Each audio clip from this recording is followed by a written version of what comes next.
अपना chapter start करने वाले हैं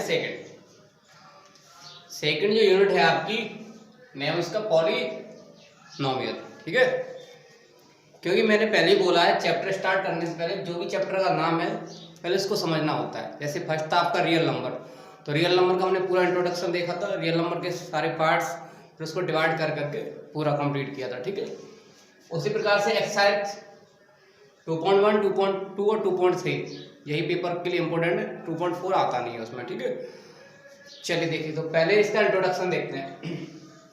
पॉलीनोमियल, यहाँ पर टू टर्म है, एक है पॉली और दूसरा है नोमियल। पॉली का मीन्स होता है मैनी और नोमियल का मीन्स होता है टर्म। दोनों को कंबाइन मिला के क्या हो जाएगा, मैनी टर्म्स। अब जब बात टर्म्स की आती है, अब टर्म किस में होती है, इसके लिए आपको एक वर्ड पढ़ा है algebra.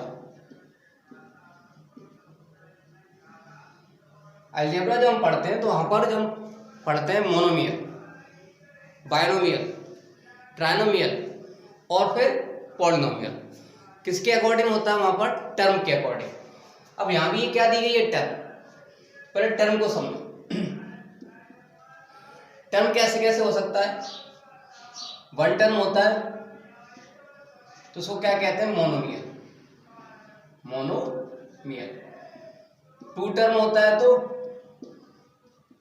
Binomial, like that x अकेला, y 10, by square, x cube, इस तरीके से। बायनोमियल में टू टर्म आ जाती है, x plus y, 10x plus y, इस तरीके से आती है। अगर थर्ड टर्म आती है तो ट्राइनोमियल, ट्राइनोमियल, इसमें कितनी टर्म आ जाती है, 3 टर्म्स आ जाती है। ठीक है, इस तरीके की टर्म आती है। फिर इसके बाद क्या आ जाता है, पॉलिनोमियल। इसमें कितनी सारी, जो यहां पर लिखा हुआ मैनी टर्म, पॉलिनोमियल। अब देखो इसमें कितनी सारी, जैसा यहाँ लिखा मैनी टर्म, मतलब इनफाइनाइट टर्म आ सकती है, नंबर ऑफ एन टर्म। अब यहाँ पर एक वर्ड मैंने अभी बोला था अलजेब्रा। इसमें जब हम पढ़ते हैं तो अलजेब्रा में हम दो चीजें पढ़ते हैं, इसको भी यहाँ समझना जरूरी है क्योंकि हम बेसिक से चल रहे हैं। एक आता है वेरिएबल, एक आता है आपका कांस्टेंट। अलजेब्रा, पहले तो अलजेब्रा मैंने बताया था फर्स्ट यूनिट में कि अलजेब्रा जो शब्द है, जो इसमें एक मैथमेटिशियन थे यूनिट फर्स्ट में, मैंने बताया था अल-ख्वारिज़मी, मोहम्मद अल-ख्वारिज़मी, वहां पर नेम है अल-ख्वारिज़मी। उन्होंने एक बुक लिखी थी अलजब्र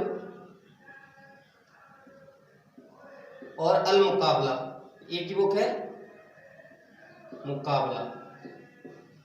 इसमें अलजेब्रा टर्म का इन्होंने यूज किया, इनकी ये बुक है, इसमें अलजेब्रा का यूज किया गया है यहाँ पर। ठीक है, कौन सी बुक है, अल-ख्वारिज़मी की, वहां पर देखना फर्स्ट यूनिट में लिखा होगा अल-मुकाबला के नाम से, अलजब्र और अल-मुकाबला। अब इसमें बात आती है वेरिएबल की और कांस्टेंट की। वेरिएबल क्या होते हैं, वेरिएबल आपके होते हैं अल्फाबेट, क्योंकि ये आपका पॉलिनोमियल में बहुत इंपॉर्टेंट रोल निभाते हैं। देखो अल्फाबेट आपके ए से लेकर के कहां तक, जेड तक, और कांस्टेंट्स क्या होते हैं आपके, डिजिट्स होते हैं, डिजिट्स 0 to 9। इसको कहते हैं चेंजेबल, ये वैल्यू चेंज होती है, इसको कहते हैं नॉट चेंज। कैसे, देखो जैसे मैंने वेरिएबल और कांस्टेंट दोनों को लिया एक साथ,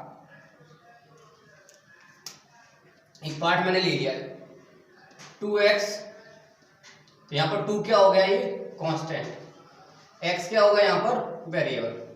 अब यहाँ देखो x की डिफरेंट डिफरेंट वैल्यू पर डिफरेंट वैल्यू आती रहेगी। x अगर 1 रखेंगे तो कितना आ जाएगी 2, x 2 रखेंगे तो कितना आ जाएगा ये 4, x 3 रखेंगे तो कितना आ जाएगा 6।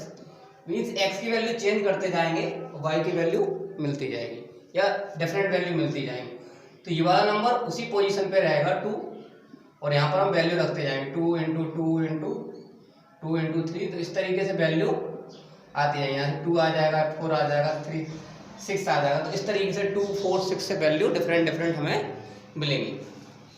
तो आई होप इतनी बात आप लोगों को समझ में आई होगी, ठीक है। चलिए देखिए, तो यहाँ पर हम बात कर रहे थे टर्म के अकॉर्डिंग। तो टर्म के अकॉर्डिंग कौन कौन से होते हैं? मोनोमियल, बायनोमियल और ट्राइनोमियल। अब एक और होता है, उसको भी यही समझ लेते हैं।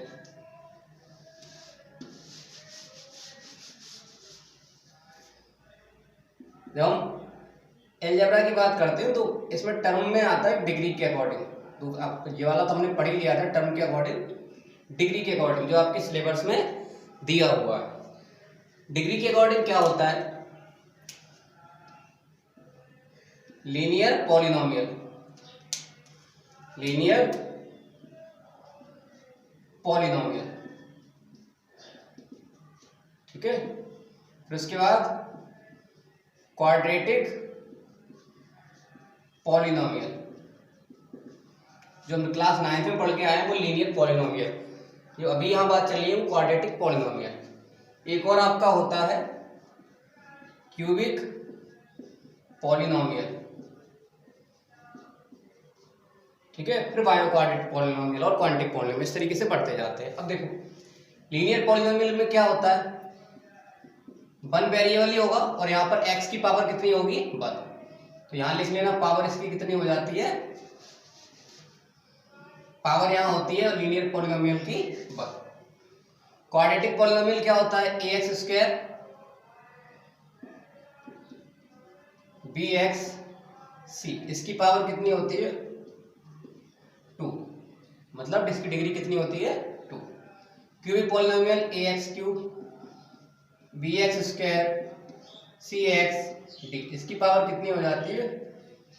3 हो जाती है। फिर बायो क्वाड्रेटिक पॉलिनोमियल 4 पावर हो जाती है, ठीक है। अब देखो यहाँ पर जो a b c और d, ये क्या होते हैं? यहाँ पर रियल नंबर, यहाँ लिख लेना a b c और d आर रियल नंबर। ये कौन से नंबर होंगे? Real number.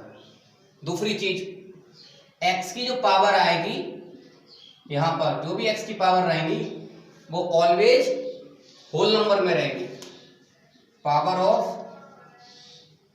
x is always, positive integer भी कह देते हैं लेकिन इसमें होल नंबर भी आ जाता है, क्योंकि यहाँ पर किसी भी हम पॉलिनोमियल पढ़ते हैं तो एक पॉलिनोमियल जीरो पॉलिनोमियल भी होता है, इसकी पावर कितनी होती है? 0। तो वहाँ कंसीडर करते हैं होल नंबर, लेकिन यहाँ बुक में क्योंकि पॉजिटिव दिया गया तो हम पॉजिटिव लेके चल रहे हैं, ठीक है। ऐसे होल नंबर याद रखना, होल नंबर भी आता है क्योंकि जीरो पॉलिनोमियल भी होता है, इसकी पावर जैसे यहाँ 10 है, 10 को हम कितना लिख सकते हैं? 10 इंटू एक्स की पावर 0, एक्स की पावर 0 कितना होता है? 1। तो ये जीरो पॉलिनोमियल में कंसीडर हो जाता है, इसकी पावर कितनी होगी? 1 होती है। तो वहाँ हम होल नंबर लेके चलते हैं। Power of x is always positive integer, हमेशा पॉजिटिव इंटीजर रहेगा, फ्रैक्शन में वैल्यू इसकी नहीं आएगी, ठीक है। फ्रैक्शन में सॉल्यूशन होते हैं लेकिन अभी आपकी क्लास 10th में सॉल्यूशन सिर्फ पॉजिटिव इंटीजर से दिए गए हैं, तो अपन वही पढ़ेंगे, ठीक है। चलिए देन और इसमें क्या है? तो इतना अपना कंप्लीट हो गया। लीनियर पॉलिनोमियल इस फॉर्मेट में लिखा होगा x प्लस b1। पावर को आप डिग्री भी कहते हैं और पावर को ही आप इंडेक्स भी कहते हैं, ठीक है। यहाँ इसी का नाम एक और होता है index. Quadratic polynomial ax square bx plus c, power इसकी कितनी होगी? 2।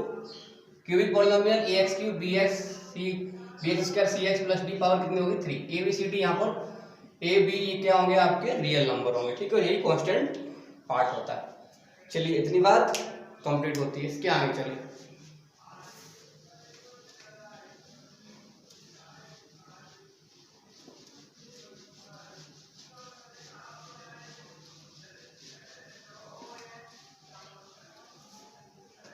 चलो देखो, इसके बाद जो हमें पढ़ना है वो है आपका ग्राफ।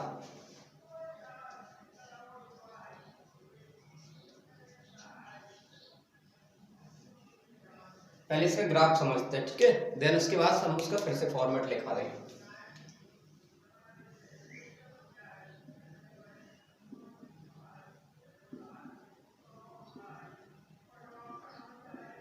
अब ये क्या हो गया आप लोग, इस बीच में ग्राफ कहाँ से आ गया? तो देखिए जब भी हम पॉलिनोमियल पढ़ते हैं या कोई भी लीनियर इक्वेशंस या अलग अलग के भी पॉलिनोमियल से क्या बनती है, इक्वेशंस बनती है।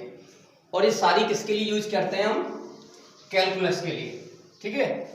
तो यहाँ पर ग्राफ का बहुत ही ज़्यादा इंपॉर्टेंस है, क्योंकि हम लीनियर पॉलिनोमियल, यहाँ समझना, जब हम लीनियर पॉलिनोमियल पढ़ते थे क्लास 9th में, तो उसका फिगर जो बनता था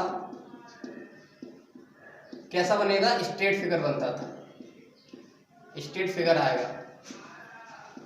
जब वैल्यू, जैसे मैंने ये पॉलिनोमियल लिखा 2x + 3, तो यहाँ पर x की डिफरेंट वैल्यू पर y की डिफरेंट वैल्यू आती थी। जैसे मैंने x की वैल्यू यहाँ पर बन रहा था, तो y की वैल्यू कितनी आ जाएगी? यहाँ पर 5 आ जाएगी। अगर x की वैल्यू मैंने 2 रखा तो y की वैल्यू यहाँ कितनी आ जाएगी? 2 7 आ जाएगी। तो इसका जब फिगर इस पे लोकेट करते थे, जैसे यहाँ कितना होगा, x की वैल्यू 1 और यहाँ x की वैल्यू 2, तो ये कितना आएगा? लगभग 5, और ये ऊपर इसके आ जाता 7 आ जाते हैं, ठीक है, इस तरीके से। अब जब इसका फिगर ड्रॉ करने जाते हैं, इस तरीके से जब इसका फिगर बनाते हैं, तो इसका कैसा फिगर बनता है? स्ट्रेट फिगर बनता है। तो पढ़ा था 9th क्लास में, ठीक है। तो उसी की बात हो रही है कि लीनियर पॉलिनोमियल को हम किस प्रकार से ग्राफ पे शो करते हैं। अब मैं बात ग्राफ की कर रहा हूँ। अब ग्राफ का यूज क्यों होता है, क्यों इसका मैथमेटिकल इंडेक्स में यूज किया? तो जब भी हम ग्राफ के बारे में पढ़ते हैं तो आपके दिमाग में एक बात क्लिक होनी चाहिए। ग्राफ का मेन उद्देश्य होता है किसी पर्टिकुलर पॉइंट की डिस्टेंस को लोकेट करना। जैसे ये बोर्ड दिख रहा है आपको, यहाँ मैंने ये पूछा, ये पॉइंट जो है वो किस लोकेशन पर सिचुएटेड है, किस लोकेशन पर है।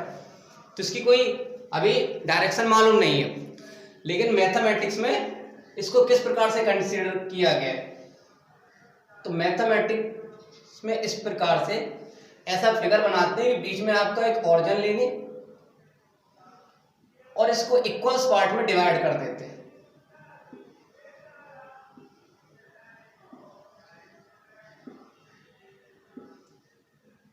इस प्रकार से इसको डिवाइड किया गया है, ठीक है। और यहां पर कुछ नेम दे दिए, मान के चलो यहां पर और कुछ लाइन बना दी, यहां पर लाइन बना दी और यहां नेम दे दिया इसको A, A1, A2, A3, A4, A5, A6, A7 और A8। यहां नेम दे दिया इसको A dash, A double dash, A triple dash, 4 dash, इस प्रकार से इनको नेम दे दिए, ठीक है। अब यहां देखो कहां पर सिचुएटेड है ये, तो A4 पर इस लोकेशन पे। अब इनको नेम क्या दिया गया, यहां से देखो ये पोजीशन है यहां से और ये पोजीशन है यहां से, इस पोजीशन पर ये पॉइंट सिचुएटेड है। तो यहां से कितना जाएंगे? A4 जाएंगे। अगर इनको भी नेम देना है तो यहां भी नेम दे दो इसके अकॉर्डिंग। तो इसके अकॉर्डिंग जब नाम देते हैं तो ये मान लेते हैं ये कितनी डिस्टेंस है 1 यूनिट, ये कितनी डिस्टेंस है 2 यूनिट। तो A4 से जाएंगे तो कितनी डिस्टेंस पर है 2 यूनिट पर, और A डबल डैश से जाएंगे तो कितनी यूनिट पर है 1, 2, 3 और 4 यूनिट पर है। तो इस प्रकार से जब हम ग्राफ का यूज करते हैं, जब इसको विजुलाइज करते हैं, तो इसका बेसिक मीन्स होता है इसको डिस्टेंस में यूज करने के लिए। क्योंकि जब हम किसी का, जैसे आप लोगों ने मैप देखे होंगे, मैप को जब किसी का घर या हम शहर में जाते हैं तो लोकेशन हम जब उसकी देखते हैं, जब लोकेशन देखते हैं किसी की और उसको जूम करके देखते हैं, तो वहां पर कुछ लाइंस ऐसी आपको दिखेंगी, इस तरीके से लाइन आती हैं, ठीक है। और यहाँ पर पॉइंट बने हुए होते हैं और नेम लिखे रहते हैं, इसका फलाने का घर या तो ये पॉइंट, ये लाइन बेसिकली होती कौन सी लाइन? ये लाइन होती है आपकी इमेजिनरी लाइन, ठीक है। ये लाइन बनी नहीं है कहीं पर, लेकिन इसको मैप में कंसीडर किया जाता है। तो मैप का जो ग्राफ का यूज होता है, मतलब जो मैप है, तो उसका किसके लिए होता है? डिस्टेंस के लिए होता है। अब ग्राफ जो है उसको समझो।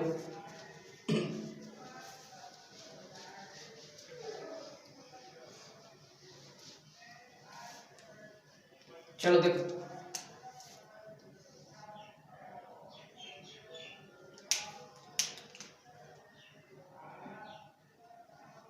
ये इसका क्या होता है? ऑरिजिन होता है, जहां से एक्स एक्सिस और वाई एक्सिस दोनों एक दूसरे को इंटरसेक्ट करते हैं, वो क्या होता है, इसका ऑरिजिन होता है। ठीक है, ये एक्स है और ये कौन सा होता है, एक्स डैश, ये बाई है और ये कौन सा होता है, बाई डैश। ठीक है, इधर सारे नंबर पॉजिटिव होते हैं, इधर के सारे नंबर नेगेटिव कंसीडर किए जाते हैं।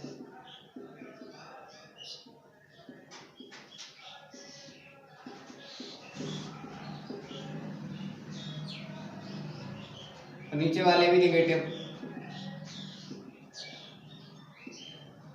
ठीक है, चलो देखो, एक्स एक्सिस को क्या कहते हैं, एब्सिका, वाई को क्या कहते हैं, ऑर्डिनेट। ऑरिजिन की पॉइंट, क्योंकि यहाँ पर x की वैल्यू भी 0 होगी और y की वैल्यू क्या होगी, 0। पहली वैल्यू जो होगी वो x एक्सिस की होगी, दूसरी वैल्यू y एक्सिस की होगी, हमेशा इस तरीके से लिखे जाते हैं। ठीक है, आगे देखो, ये कौन सा क्वाड्रेंट होता है, फर्स्ट क्वाड्रेंट। ये कौन सा, सेकंड क्वाड्रेंट। ये आपका थर्ड क्वाड्रेंट और ये आपका फोर्थ क्वाड्रेंट। ठीक है, जब हम फर्स्ट क्वाड्रेंट की बात करते हैं तो यहाँ देखो x और y दोनों कैसे होंगे, पॉजिटिव शो होते हैं। यहाँ पर देखिए x डैश पहले लिखा होता है तो ये नेगेटिव होगा, y पॉजिटिव होगा इसमें। यहाँ देखो x और y दोनों कैसे हो जाएंगे, नेगेटिव हो जाएंगे। और इसमें क्या होगा, x का पहला है तो x पॉजिटिव होगा, y क्या होगा यहाँ पर नेगेटिव होगा। इतनी बात आप लोगों को समझ में आई होगी। आगे देखिए, जब हम बात करते हैं नंबर की, तो नंबर शो किस तरीके से करने हैं, जैसे मैंने यहाँ पर बोला आपको 3, -4 किस क्वाड्रेंट में शो किया जाएगा, 3 और -4। 3 कैसा है, पॉजिटिव, 1 2 3। ठीक है, तो ये 3 यहाँ पर आएगा, 4 कहाँ आएगा, माइनस का, इस क्वाड्रेंट में, तो ये फोर्थ क्वाड्रेंट में शो किए जाएंगे यहाँ पर। ठीक है, इस तरीके से लोकेट किए जाते हैं। ओके, अब इसमें कुछ इंपोर्टेंट पॉइंट लिखना है यहाँ पर। If a point x axis, मान के चलो कुछ ऐसे पॉइंट दिए गए 2, 0, अगर x एक्सिस पर कोई पॉइंट दिया गया देन y की वैल्यू क्या हो जाएगी, वहां पर 0 हो जाएगी। ठीक है, if a point on y axis, मान लो y एक्सिस पे दिया गया 0 और 2, देन x की वैल्यू क्या हो जाएगी, x की वैल्यू यहाँ 0 हो जाएगी। y का ही अकेला दिया गया है, y के लिए बनेगा तो यहाँ पर x की वैल्यू क्या हो जाएगी, 0 हो जाएगी। ठीक है, अच्छे से समझना है क्योंकि इसका यूनिट 7 में बहुत ज़्यादा यूज किया गया है। पूरी कोऑर्डिनेट ज्योमेट्री यही, और पूरा ग्राफिंग है, डिस्टेंस फार्मूला, इसका एरिया फाइंड करने के लिए किस प्रकार से निकालते हैं, तो यहाँ से आप लोगों को इजीली समझ में आ जाएगा अगर यहाँ आप समझ लेंगे तो। ठीक है, चलिए देखिए, अब इसका एक्सरसाइज 2.1 में किस तरीके से यूज किया गया, वहां पर इतना नोट कर लो आप लोग।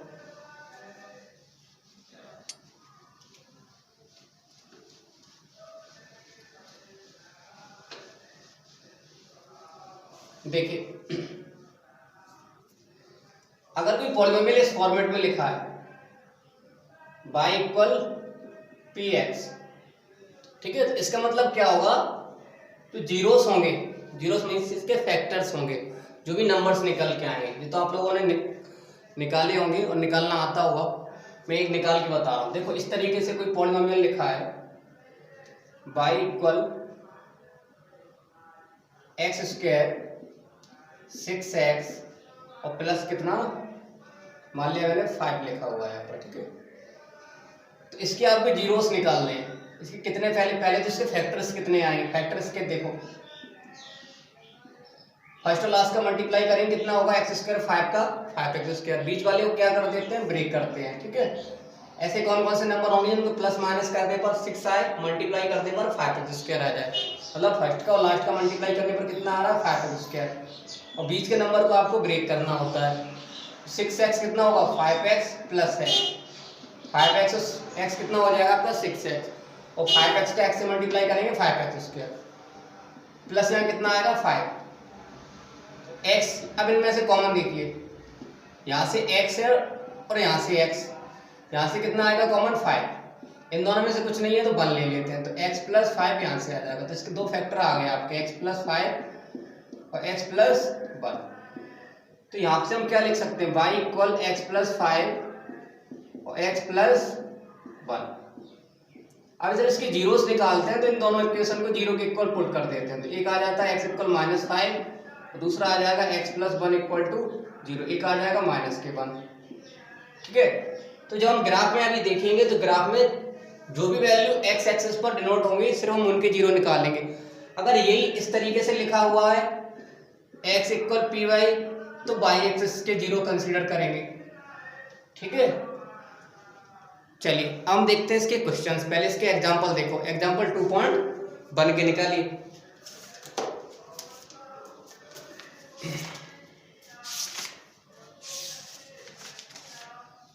हाँ, उससे पहले एक चीज उसमें और समझना, इसमें पैराबोला की शेप दी गई है क्योंकि कभी कभी स्टेटमेंट में पूछ दी जाती है पेपर में, सीबीएसई बोर्ड के पेज नंबर 23 पर कुछ ऐसी शेप्स लिखी हैं। जब हम फाइंड करेंगे इसका पॉलिनोमियल के जीरोस, कुछ इस तरीके से शेप आती है इसकी।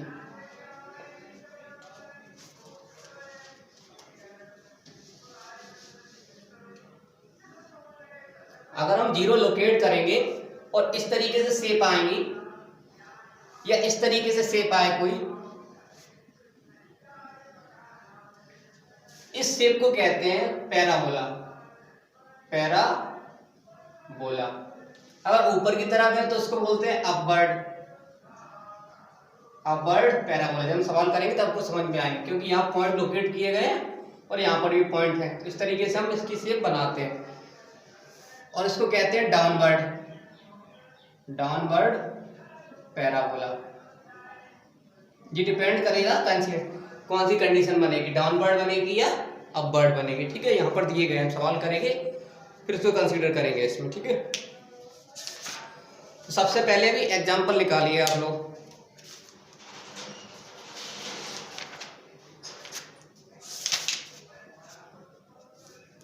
एग्जांपल नंबर फर्स्ट क्या लिखा हुआ है, look at the graph in figure 2.9 given below, each the graph y equal px, where px क्या है आपका पॉलिनोमियल है, और ईच ऑफ ग्राफ, सभी ग्राफ के लिए find the number of zeros, उसमें आपको जीरोस फाइंड करने हैं। ठीक है, चलिए देखिए किस प्रकार से फिगर बना हुआ है उसमें।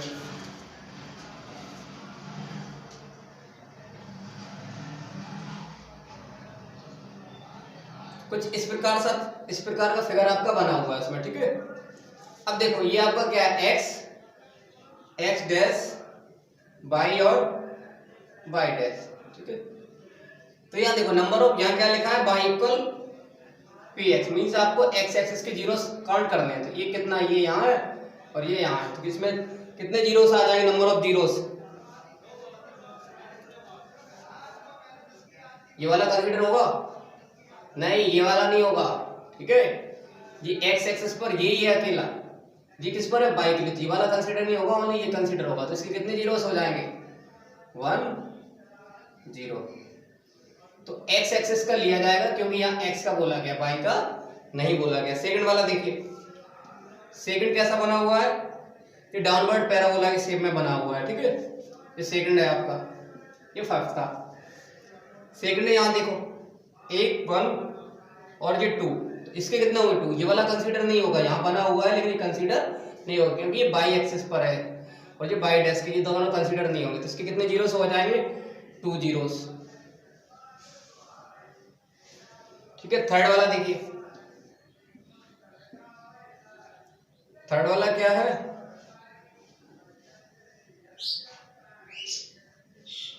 थर्ड वाले में काउंट करिए 1 2 3, थर्ड वाले में कितने जीरो हैं, 3 जीरो। ओनली यही लिखना होगा। ठीक है, ग्राफ आपको बनाने हैं। ठीक है, HB पेन से ग्राफ बनाएंगे, देन आप ना फाइंड करना होगा। ठीक है, फोर्थ वाले में कितना है, फोर्थ वाले में, हाँ फोर्थ वाले में आपका ओनली 1 है। फोर्थ वाले में जो बना हुआ है ग्राफ, फोर्थ वाले में इस तरीके से बना हुआ है। ठीक है, तो यहाँ पर ओनली 1 पॉइंट पर कट करा, तो इसका 1 है ओनली। ठीक है, फिफ्थ वाला जो देखो,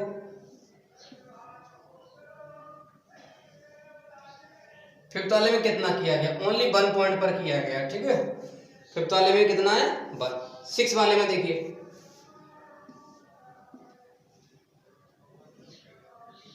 सिक्स वाला कुछ इस तरीके से बना हुआ, पहले नीचे गया फिर ऊपर फिर नीचे। तो यहाँ देखो 1 2 3 और ये 4 दिख रहे हैं इसमें, 1 2 3 और 4। तो इसमें कितने जीरो आ जाएंगे 4 जीरो से इसमें कितना है 1 और इसमें भी कितना है 1। तो ये आपके एग्जाम्पल, इसी तरीके से क्वेश्चन दिए गए हैं, ठीक है। 2.1 के आप लोग सॉल्व करके वैसे ही बता दीजिए। फर्स्ट वाले में कितने होंगे, करिए जल्दी।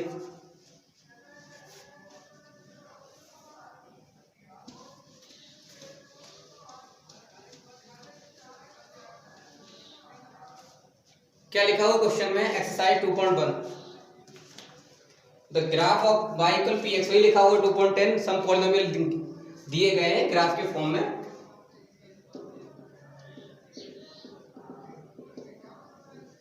पहला ग्राफ कौन सा बना हुआ है आपका, इस तरीके में देखिए, ये किस एक्सिस के पैरेलल है, ये बाई एक्सिस के पैरेलल है, ठीक है। एक्स डैश बाई और बाई डैश, तो यहाँ पर x पे तो कट ही नहीं कर रहा, जबकि बोला गया y इक्वल पी एक्स कि x एक्सिस के जीरो फाइंड करना, तो उसके कितने हो जाएंगे जीरो, मतलब कोई भी जीरो नहीं होंगे, इसकी कोई भी जीरोस नहीं होंगे। सेकंड वाला देखो, सेकंड वाला ऐसा बना हुआ है आपका, इसके कितने होंगे, ओनली 1 पॉइंट पे कट कर रहा है, ओनली 1 जीरो, ओनली 1, ठीक है। थर्ड वाला देखिए,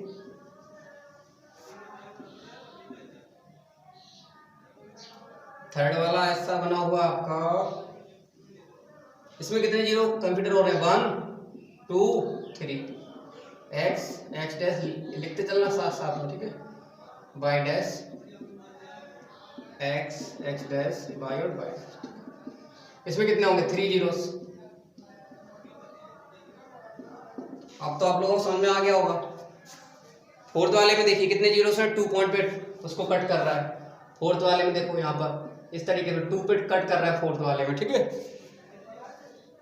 5 वाले में देखोगे तो इस तरीके से बना हुआ है, वहां पर देखो 1 इस पे टच कर रहा है 2 और ये यहाँ पर 2 कर रहा है, तो 5 वाले में कितने हैं 4 है, और लास्ट वाले में कितने बने हुए हैं 3, ठीक है। एक्स एक्सिस की काउंट करने कितने, जो आपकी पैरेलल लाइन है किसके साथ, सॉरी वो लाइंस है किस पर आपके कट कर रही है, ठीक है। तो ये आपके एक्सरसाइज 2.1 फिनिश हो गई, ज़्यादा कुछ खास इसमें था नहीं। एक बार इसका रिवाइज कर लेना, जो भी डाउट होगा पुनः आगे देख लेंगे, ठीक है।